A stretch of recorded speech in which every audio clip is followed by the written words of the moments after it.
Assalamualaikum warahmatullahi wabarakatuh. Alhamdulillahirabbil alamin. Alhamdulillah wa syukurillah la haula wala quwata illa billah. Allahumma shalli ala Muhammadin wa ala alihi wa sahbihi wa mawalah. Rabbi shrah li sadri wa yassir li amri wahlul 'uqdatam min lisani yafqahu qawli. Alhamdulillah, puji syukur kehadirat Allah Subhanahu wa taala atas limpahan rahmatnya kepada kita semua, baik berupa nikmat iman, nikmat Islam, maupun nikmat-nikmat yang lainnya, terutama juga nikmat sehat dan nikmat sempat, sehingga pada kesempatan yang baik hari ini kita bisa bertemu kembali di materi pembelajaran pendidikan agama Islam, bab yang pertama di kelas 11 semester yang ketiga ini. Baiklah, saudara sekalian, sebelum kita mengawali, tidak ada salahnya apabila kita juga senantiasa mengaturkan salawat dan salam kita ke hadirat Rasulullah SAW sebagai Rasul yang telah membawa kita kepada masa-masa yang mardotilah seperti saat ini. Baiklah saudara sekalian, di kesempatan yang lalu kita telah menjelaskan tentang hukum bacaan yang ada di dalam Quran surat An-Nisa 59, Al-Maidah 48 maupun surat At-Taubah ayat 105. Ya, dan saya yakin kalian juga sudah mulai untuk membaca saat ini. Begitu juga dengan setiap kali di awal pembelajaran kita juga mengulang untuk membaca dengan tujuan untuk apa? Selain untuk memahami, juga untuk menambah hafalan kita. Ya, dengan hafalan-hafalan ini nanti yang akan menyelamatkan kita di akhirat nantinya. Oke, hari ini kita akan melanjutkan apa yang menjadi pembahasan kita di kesempatan yang lalu. Ya, setelah kita mengidentifikasi hukum bacaannya, hari ini kita akan melihat apa yang ada di dalam ketiga surat yang akan kita pelajari ini. Baik, langsung saja, ini kompetensi dasar yang sudah saya sampaikan di pertemuan yang sebelumnya. Ya, sekaligus mengingatkan bahwasanya ada tuntutan bagi kalian untuk mendemonstrasikan hafalan. Ya, kita akan menjadwalkan ini insya Allah di 2 minggu yang akan datang. Nanti untuk teknisnya akan kami sampaikan melalui grup WhatsApp maupun melalui Google Classroom. Baik, yang akan kita bahas yang pertama adalah Quran surat Al-Maidah ayat 48. Ya, masih ingat bagaimana bunyi daripada ayat ini? Ya, saya ulang nggih, diulang sebentar nggih. A'udzubillahi minasyaitonirrajim. Bismillahirrahmanirrahim. Wa anzalna ilaikal kitaba bil haqqi musaddiqan lima baina yadayhi minal kitabi wa muhaiminan alaihi fahkum bainahum bima anzalallahu wa la tattabi ahwa'ahum amma ja'aka minal haqq. Likullin ja'alna minkum syir'atan wa minhaja walau sya'allahu laja'alakum ummatan wakhidatan walakin liyabluwakum fima atakum fastabiqul khairat ilallahi marji'ukum jami'an fayunabbi'ukum bima kuntum fihi tahtalifun. Ya, surat Al-Maidah yang 48 ya.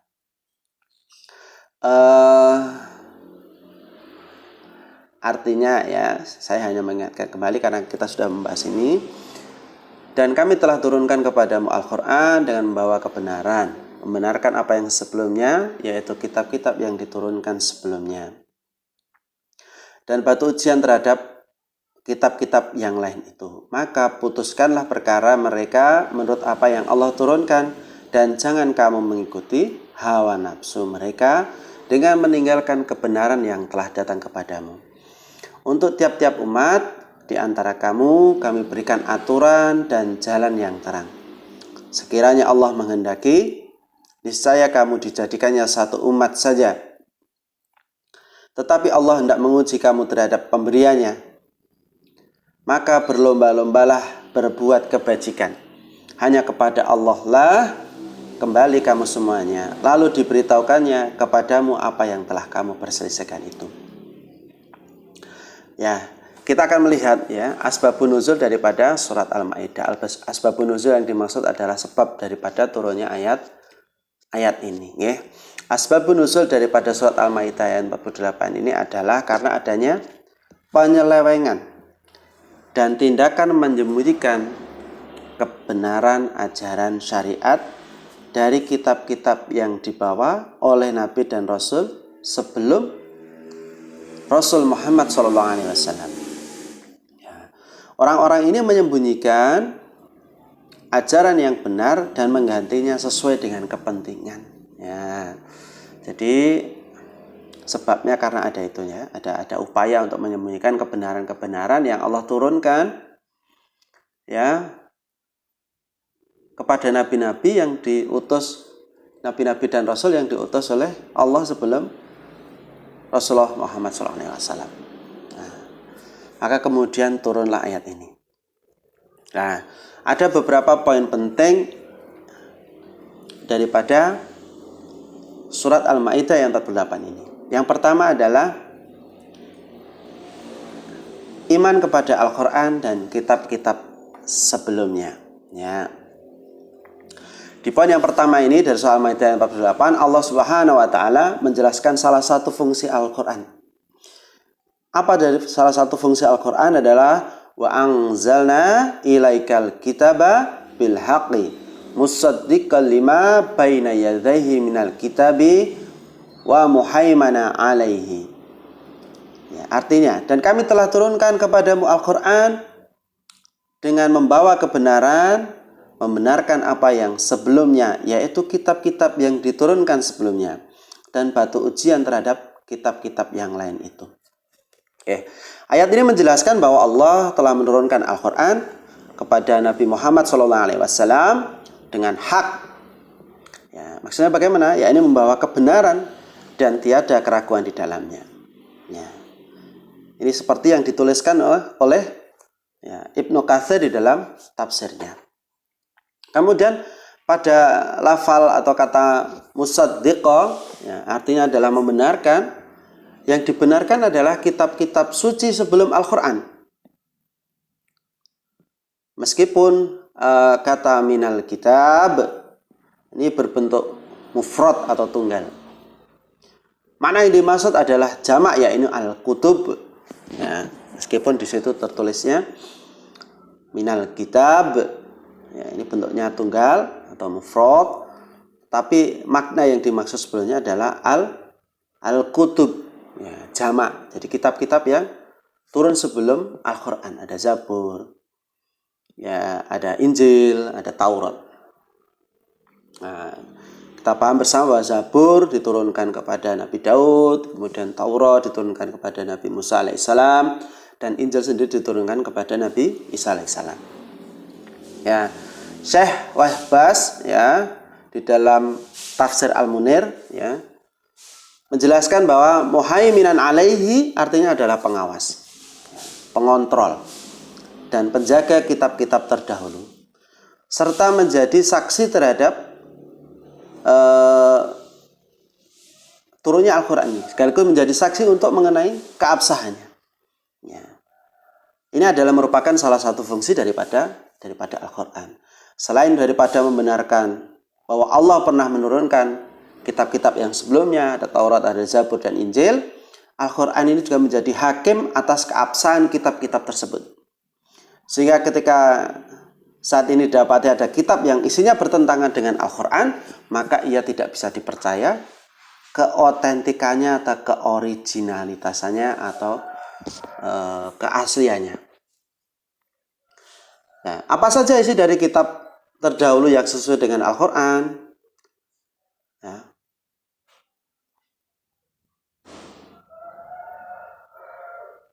Yang sesuai dengan Al-Quran maka itu yang benar, dan apa saja yang tidak sesuai dengan Al-Quran maka itu adalah yang batil. Ya, ini sesuai dengan kata daripada Ibnu Jurayj Ya, seperti dikutip oleh Ibnu Katsir di dalam tafsirnya. Baik. Poin yang kedua adalah Al-Quran ini adalah merupakan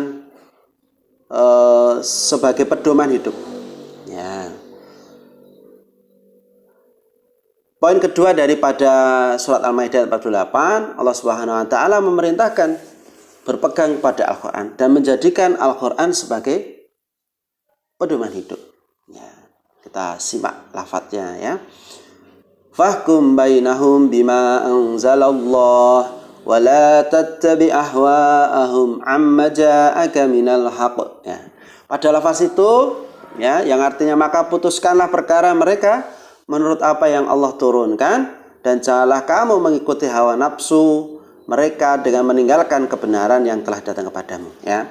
Ibnu Abbas menjelaskan ya, bahwa surat Al-Maidah ayat 48 ini turun berkenaan dengan orang-orang ahli kitab yang meminta keputusan kepada Rasulullah. Ya. Awalnya Rasulullah diberi pilihan untuk memutuskan perkara mereka atau mengembalikan perkara itu kepada kitab mereka masing-masing. Namun kemudian Allah menurunkan ayat ini. Ya. Dengan turunnya ayat ini, kata Ibnu Katsir, Rasulullah diperintahkan untuk memutuskan perkara di antara mereka, yaitu ahli kitab yang dimaksud dengan apa yang ada pada Al-Quran. Ya. Bahkan Rasulullah tidak boleh memutuskan dengan mengikuti hawa nafsu mereka. Maka di situ ada lafaz wala tattabi ahwa'ahum. Ya. Nah, Rasulullah tidak boleh memutuskan ya, suatu perkara ini dengan mengikuti hawa nafsu mereka. Termasuk dengan kitab mereka yang sudah terdistorsi dan sudah diubah sesuai dengan hawa nafsu mereka. Ayat ini juga berlaku umum ya, bahwa segala keputusan orang yang beriman hendaklah berdasarkan Al-Quran dan tidak boleh ada yang bertentangan dengan Al-Quran. Bahwa agama Islam yang dimaksud adalah agama yang sempurna. Nikmat Allah yang telah diberikan kepada kaum muslimin sudah cukup. Dan Allah telah meridhai agama Islam ini menjadi manhaj kehidupan semua manusia. Ya, maka sudah tidak ada jalan lagi di sana untuk merevisi atau mengganti agama ini. Karena apa, ini agama ini sudah agama yang sempurna. Tidak ada jalan lagi untuk meninggalkan sebagian hukumnya dengan beralih kepada hukum yang lainnya. Atau meninggalkan sebagian syariatnya dan berpindah kepada syariat yang lainnya. Ya. Baik, kemudian poin yang ketiga yaitu tiap-tiap umat memiliki syariat masing-masing. Ya. Allah Subhanahu wa taala menjelaskan bahwa tiap umat memiliki syariat dan wa minhajah, ya, aturan-aturannya masing-masing. Ya, sesuai dengan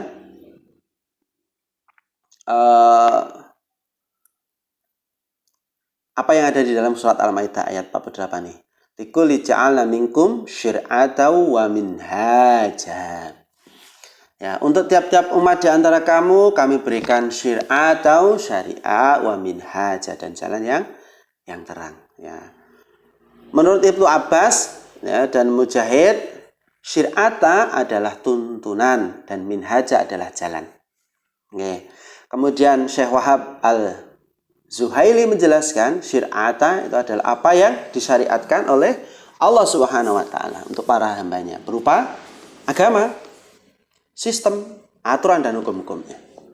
Sedangkan minhaja adalah jalan terang yang ditempuh manusia di dalam beragama. Oke. Ibnu Katsir menjelaskan bahwa seluruh nabi dan rasul ajaran tauhidnya itu sama, yaitu la ilaha illallah. Sebagaimana firman Allah di dalam Quran surat An-Nahl ayat 36. Ya, dan sesungguhnya kami telah mengutus Rasul pada tiap-tiap umat untuk menyerukan, ya,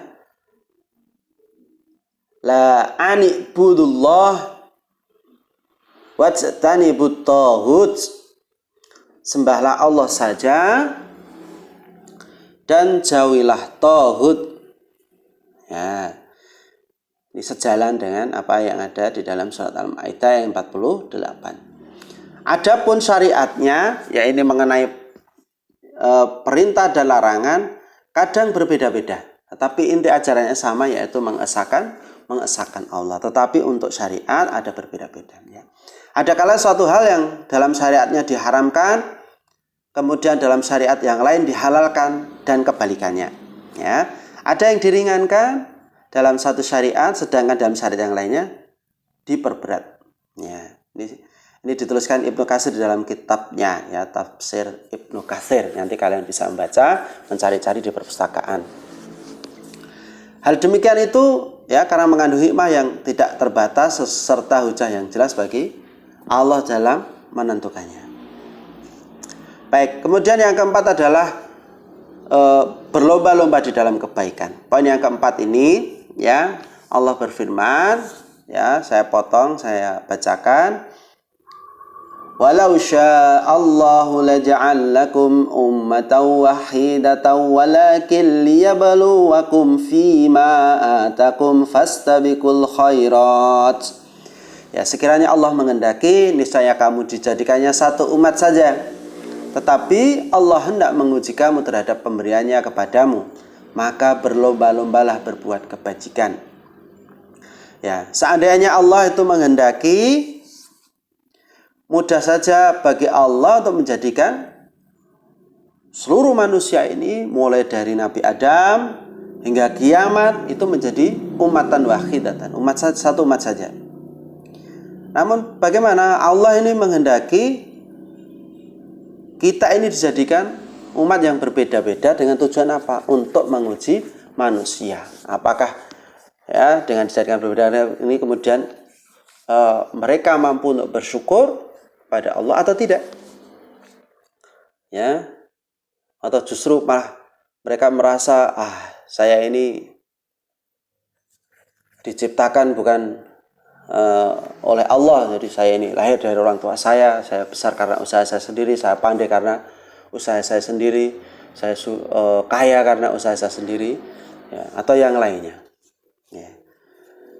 Maka selanjutnya, karena Allah itu menjadikan manusia itu di dalam berbagai macam umat, maka Allah memerintahkan untuk berlomba-lomba di dalam kebaikan. Fastabiqul khairat.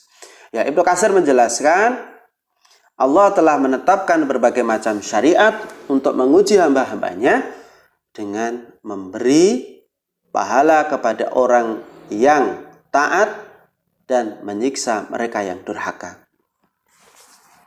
Kapan ini, ya, bisa ada yang Allah berikan di dunia, tapi juga ada yang ketika nanti di akhirat. Ya, tentunya lebih banyak nanti ketika di akhirat. Wah, apa iya Pak? Ya, kalau sekarang kita belum bisa membuktikan. Kalau membuktikan, waduh, repot ya. Masa harus mati dulu? Nah, tidak mungkin. Berlomba-lombalah kamu semuanya berbuat pekerjaan-pekerjaan yang baik di dalam dunia ini, dengan memegang pokok pertama, yaitu ketaatan kepada Allah, dan percaya bahwa di belakang hidup yang sekarang ini ada lagi hidup di akhirat. Ya, ini adalah merupakan tulisan Buya Hamka dalam Tafsir Al-Azhar. Ya, jadi kita ini berbuat baik, berlomba-lomba di dalam berbuat kebaikan, ini adalah sebagai bekal untuk nanti kehidupan setelah kehidupan di dunia yang tidak ada batasan waktunya. Ya, kalau di dunia ini ada batasan waktunya. Ya, ada yang sebentar, ada yang lama. Ya. Dan kita wajib percaya bahwasanya ada kehidupan setelah kehidupan di dunia ini. Baik, yang kelima. Yang kelima, semua akan kembali kepada Allah. Ya. Ilallahi marji'ukum jami'an fayunabbi'ukum bima kuntum fihi tahtalifun. Hanya kepada Allah lah kembali kamu semuanya, lalu diberitahukannya kepadamu apa yang telah kamu perselisihkan itu. Ya. Apa yang diperselisihkan ini adalah tentang akhirat itu sendiri. Ya. Karena apa? Orang kafir itu tidak percaya dengan adanya akhirat. Nah, ini juga salah satu sebab kenapa dulu Rasulullah ketika mendakwahkan agama Islam ini di Mekah mendapat penolakan. Karena apa? Karena orang-orang kafir mereka tidak mempercayai dengan adanya akhirat. Mereka berpikir bahwa ketika mereka mati maka berakhir pula urusannya. Ya, tidak ada pembalasan, tidak ada siksaan bagi mereka yang berbuat dosa dan yang lainnya itu. Ya, mereka berselisih ya. Jadi orang kafir itu berselisih mengenai hal yang pasti ini. Karena padahal ini ada sesuatu yang pasti. Ya, tidak boleh kita meragukan. Apa iya Pak nanti ada ini kehidupan di setelah kita mati Pak? Ya, apakah kita tidak dikembalikan di dunia saja bereinkarnasi ya? Atau yang lainnya? Ya, tidak. Bahwasanya setelah semua orang yang mati sebelum kiamat mereka akan berada di alam barzah. Ya, mereka akan berada di alam barzah. Ya. Ya. Karenanya kelak mereka akan diberitahu dan mendapatkan balasannya, yaitu berupa siksa neraka. Ya. Atas ketidakpercayaan mereka, atas perbuatan dosa mereka di dunia, ya mereka akan mendapatkan sisa di neraka. Sedangkan bagi kaum mukmin yang beramal salih, mereka akan mendapat balasannya berupa surga. Nah, berupa surga. Baik, silakan nanti bisa dicatat atau di download video ini, okay. Untuk lanjutannya, setelah tadi ada poin-poin yang penting, kita akan menyimak apa saja sih kemudian yang menjadi isi kandungan dari surah Al-Maidah yang 48 ini. Yang pertama adalah Al-Quran diturunkan Allah, merupakan kitab yang benar, tiada keraguan di dalamnya. Ya, Al-Quran ini membenarkan kitab-kitab sebelumnya sekaligus menjadi hakim atas kitab-kitab itu. Sebab kitab-kitab sebelum Al-Quran sudah tidak lagi otentik ya, karena diubah oleh manusia dengan tujuan apa? Untuk memenuhi hawa nafsunya. Kemudian yang kedua adalah Al-Quran adalah pegangan hidup. Ya, ia harus menjadi pedoman dalam memutuskan segala sesuatu. Yang ketiga, setiap umat memiliki syariat dan hukum sendiri-sendiri sesuai dengan zaman dan kondisi hidup mereka saat itu. Namun secara akidah dan pokok agama semuanya sama, yaitu bertauhid kepada Allah.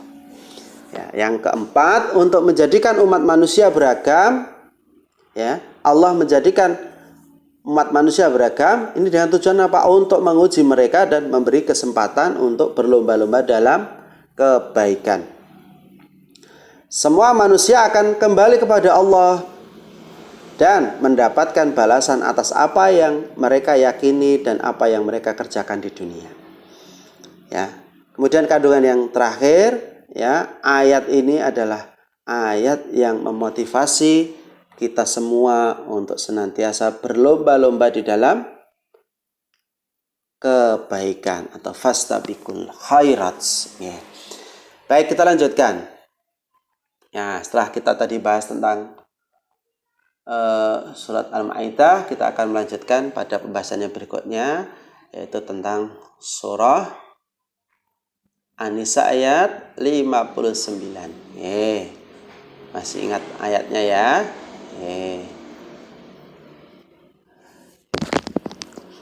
Kita mulai dari asbabun nuzul daripada surah An-Nisa ayat 59. Dalam kitab tafsir karangan Ibnu Katsir dijelaskan bahwasanya asbabun nuzul daripada Quran surat An-Nisa ayat 59 ini berhubungan dengan peristiwa sahabat Abdullah bin Hudzafah bin Qais. Ya, ketika beliau diutus oleh Allah, oleh Nabi Muhammad SAW untuk memimpin pasukan perang. Ya, ketika Abdullah memerintahkan, ya, Abdullah dimaksud adalah Abdullah bin Hudzafah bin Qais, memerintahkan para pasukan untuk mengumpulkan kayu untuk dibakar. Maka ketika api tersebut sudah menyala, Abdullah menyuruh para sahabat untuk masuk ke api tersebut.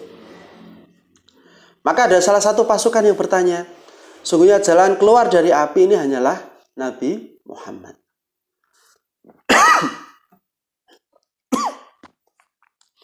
Oleh karena itu jangan tergesa-gesa sebelum menemui beliau.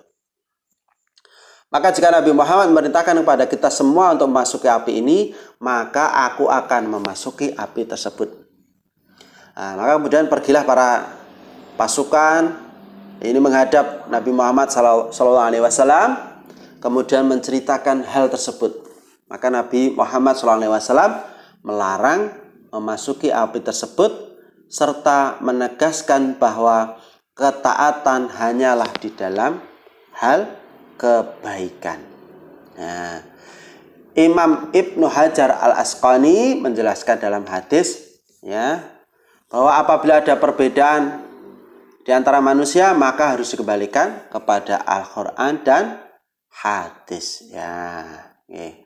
Ayatnya silahkan mulai dibaca, dimurojaahkan setiap hari, kemudian mulai untuk dihafalkan. Ya, kita akan lihat poin-poin yang penting yang ada di dalam surah An-Nisa ayat 59. Ya, yang pertama adalah perintah untuk taat wajib kepada Allah dan Rasul-Nya. Oke, ayat ini ya, potongan ayat yang pertama ini, ya ayyuhalladzina amanu atiullaha wa atiur rasul. Ya, ayat ini menegaskan kepada kita semua agar senantiasa mentaati semua apa yang telah diperintahkan oleh Allah dan Rasul-Nya. Ya. Ketaatan di sini adalah ketaatan yang tidak bisa ditawar atau mutlak keseluruhan. Ya, bagi setiap umat Muslim yang taat kepada Nabi Muhammad, maka pada hakikatnya mereka taat kepada Allah. Mengapa bisa demikian? Karena semua apa yang diperintahkan oleh Nabi Muhammad tidak ada satupun yang bertentangan dengan perintah Allah. Ya. Semua perkataan dari Nabi Muhammad tidak ada yang bertentangan dengan Al-Quran. Karena semua perkataan beliau datangnya dari wahyu dan bukan dari hawa nafsu. Lalu bagaimana cara taat kepada Allah? Ya, Ibnu Katsir telah menjelaskan bahwa cara kita mentaati Allah adalah harus mengikuti ajaran Al-Quran. Sedangkan taat kepada Rasul harus mengikuti sunnah-sunnah beliau. Ya. Yang kedua, taat kepada pimpinan. Wa ulil amri minkum. Bagi setiap orang yang beriman diperintahkan juga harus taat kepada pemimpin. Ya. Selama tidak memerintahkan kepada hal kemaksiatan. Ya. Dalam hal ini banyak perbedaan pendapat para ulama. Ya. Di antaranya, ya, menurut Ibnu Katsir, ya, wa ulil amri ini adalah bersifat umum, baik itu ulama atau pemimpin. Dan menurut Ibnu Abbas, Syekh Hasan al-Basri dan Abul Aliyah, wa ulil amri ini dimaksud hanyalah para ulama saja. Sedangkan menurut Syekh Wahbah Az-Zuhaili ini sama dengan pendapatnya daripada Ibnu Katsir. Ya. Ketaatan kepada pemimpin harus didasari ketaatan kepada Allah. Ya. Tidak boleh bertentangan dengan perintah dari Allah. Ya. Ini sebagaimana yang dijelaskan oleh Rasulullah dalam sebuah hadis. La ta'ati fi maksiatillah. Innamat ta'ati fil ma'ruf. Ya. Tidak ada ketaatan di dalam kemaksiatan kepada Allah. Sesungguhnya taat itu hanyalah dalam masalah kebaikan. Jadi kalau kemudian di atas tadi berkaitan dengan perintah seorang sahabat yang memerintahkan pasukannya untuk masuk ke dalam api, maka ini tidak diperbolehkan. Karena apa? Ya, la ta'ati fil maksiatih. Ya, tidak ada ketaatan di dalam kemaksiatan kepada Allah. Ya. Innamat ta'ati fil ma'ruf. Jadi ketaatan itu hanya untuk masalah kebaikan saja. Oke. Kemudian yang ketiga, kembalikanlah kepada Al-Quran dan hadis. Ya, poin ketiga ini, ya, فَإِن تَنَازَعْتُمْ فِي شَيْءٍ فَرُدُّوهُ إِلَى اللَّهِ وَرَسُولِهِ إِن كُنتُمْ تُؤْمِنُونَ بِاللَّهِ وَالْيَوْمِ الْآخِرِ ذَلِكَ خَيْرٌ وَأَحْسَنُ تَأْوِيلًا. Poin ketiga dalam ayat ini adalah kita harus menjadikan Al-Quran dan hadis sebagai sumber hukum Islam. Sehingga apabila terjadi perselisihan, maka harus dikembalikan kepada keduanya. Ya. Menurut Ibnu Katsir menjelaskan tentang tersebut bahwa jika terjadi suatu perselisihan tentang pokok-pokok agama Islam, ya, di antara umat Islam itu sendiri, maka harus dikembalikan kepada Al-Quran dan hadis. Ya.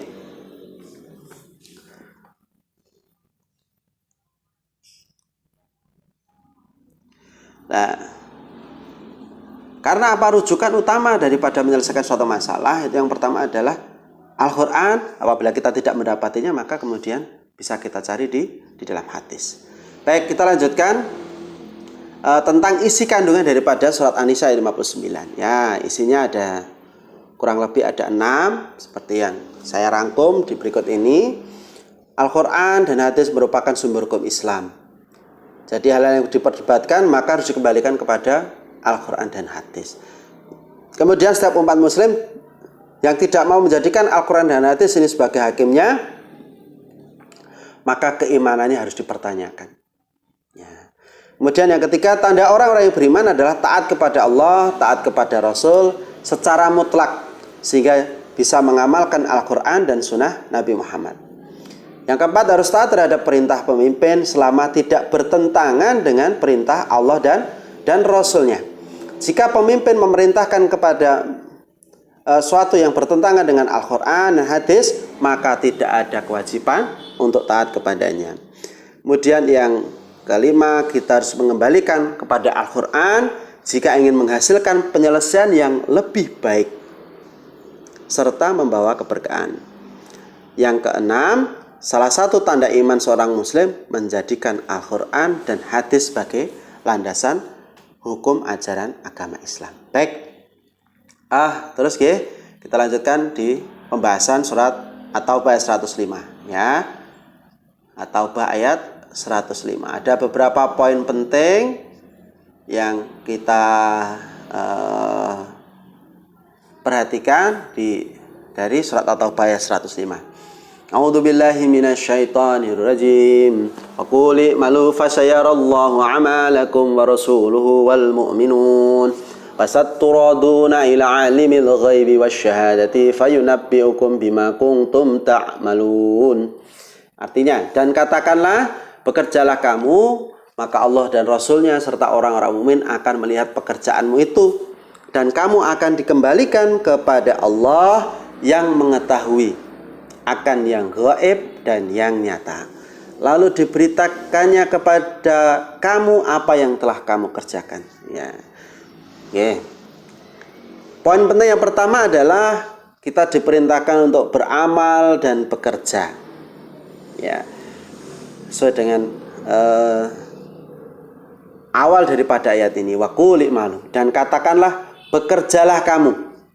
Allah Subhanahu wa taala memerintahkan hambanya untuk beramal, ya, beramal. Jika pada ayat sebelumnya dinyatakan bahwa Allah menerima taubat, ya, maksudnya ayat 104, kita tidak membahas itu, maka taubat tidak boleh berhenti pada niat baik saja, tapi harus diikuti dengan memperbanyak amal. Janganlah berhenti, melainkan teruslah beramal. Ya, ini kata Buya Hamka di dalam tafsir Al-Azhar. Karena nilai kehidupan ditentukan oleh amalan yang bermutu, maka tidak boleh ada mukmin yang kosong waktunya dari amal. Ya.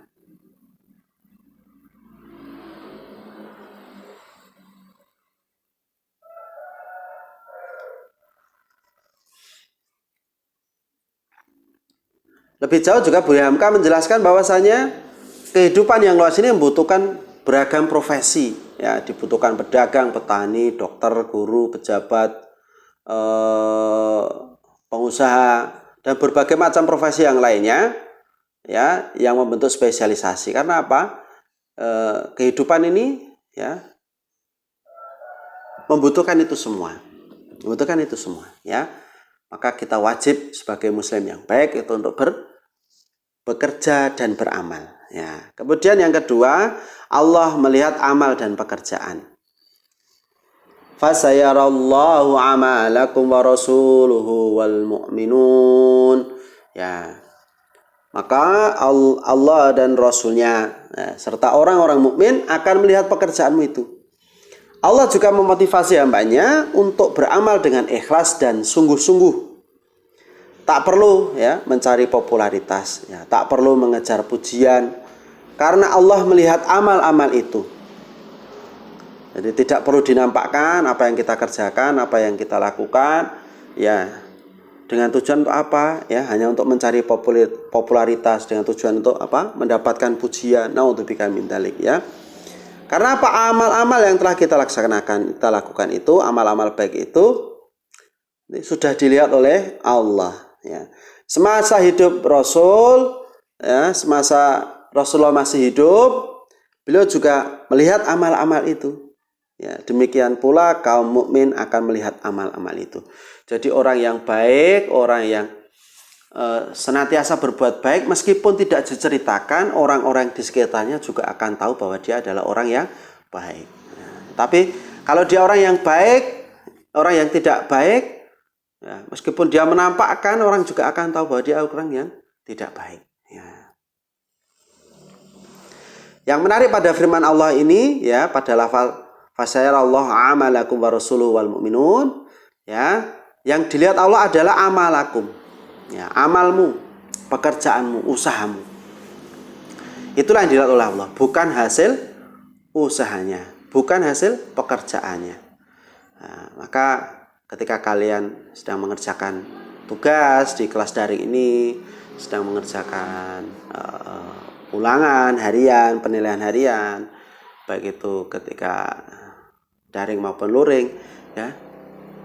Ini yang dilihat adalah prosesnya, bagaimana apakah kalian mengerjakan dengan jujur, dengan sungguh-sungguh, atau dengan cara yang curang. Ya. Karena hasil akhir itu bukan berarti menentukan kualitas kalau tidak diikuti dengan proses yang atau usaha yang baik, ya, yang halal.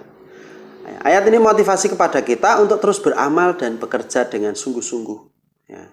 Karena proses itulah yang dilihat oleh Allah. Ya, kita belum mampu sempurna sholatnya. Yang penting bagaimana kita berusaha untuk menyempurnakan sholat kita.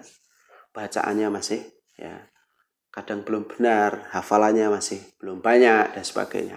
Tapi tidak mengapa, karena dengan usaha itu yang dinilai oleh Allah. Dan insya Allah akan diterima amal kita oleh Allah Subhanahu Wa Taala. Ya. Lalu yang ketiga, seluruh amal akan dipertanggungjawabkan.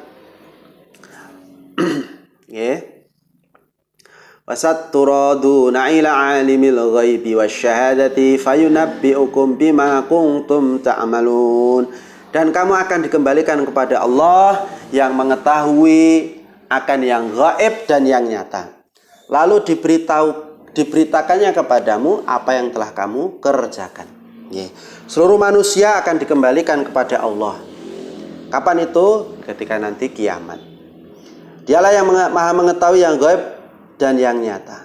Ya, jadi Allah mengetahui yang gaib, yang kita manusia ini tidak bisa tahu, maupun yang nyata, ya, yang kita bisa melihat, ya, manusia, hewan, tumbuh-tumbuhan, ya, benda-benda di sekitar kita. Ya.